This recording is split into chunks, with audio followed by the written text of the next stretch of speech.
John, forget about the president's approval ratings. Forget about the generic congressional ballots.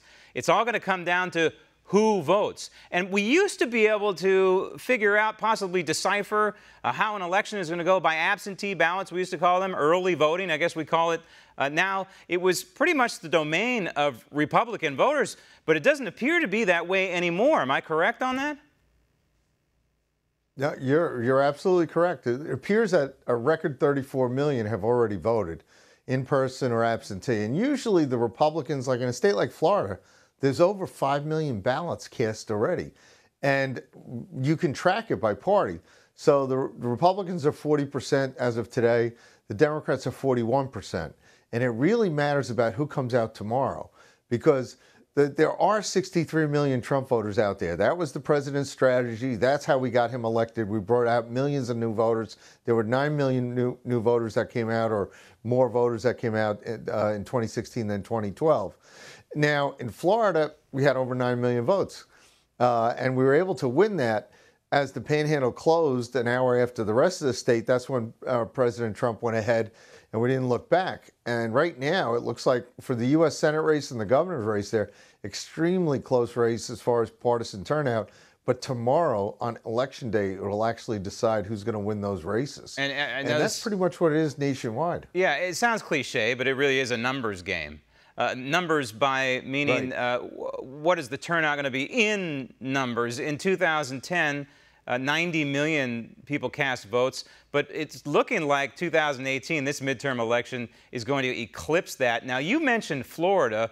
Florida stands out to me as a crucial bellwether of where this country is headed from electoral perspective. Right now, you have Rick Scott, according to the polling that I'm seeing, Rick Scott and Andrew Gillum, both leading, I think, within the margin of error. But, you know, as Florida goes, we say as California goes, the rest of the country goes. But as Florida goes, I think the rest of the nation would go. There's a lot at stake here. Right. If the Democrats can capture the gubernatorial mansion in Florida. And you mentioned one more thing that stands out to me, the Panhandle. The Panhandle was so important to President Trump. Well, the Panhandle is still recovering from a massive hurricane, and you have to wonder what kind of voter turnout is going to be produced in the Panhandle. Absolutely. And when you think about the importance of this, I mean, Florida, it's certainly been a toss-up state in the past few elections. You know, President Bush barely won in a historic recount, and then you had President Trump win there in the final hours of election night 2 years ago. And now you've got, those polls are all within the margin of error. I mean, Rick Scott and Bill Nelson are in a dead heat, and you've got Andrew Gillum and Ron DeSantis in a dead heat for governor.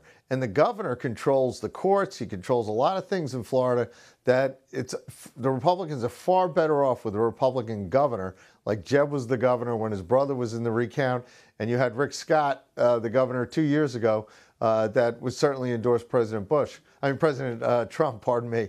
But that turnout, it looks like the overall turnout, it was, as you said, 90 million in 2010.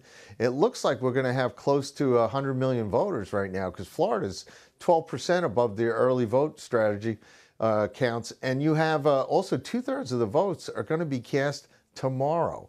So only a third of it's really in. Right. Two-thirds of the country are going to vote tomorrow. We will find out how those votes go. And so when we look at the House and we look at the Senate, I want to look at the House first, and we look at the competitiveness of the races. Fewer than 80 competitive races among 435.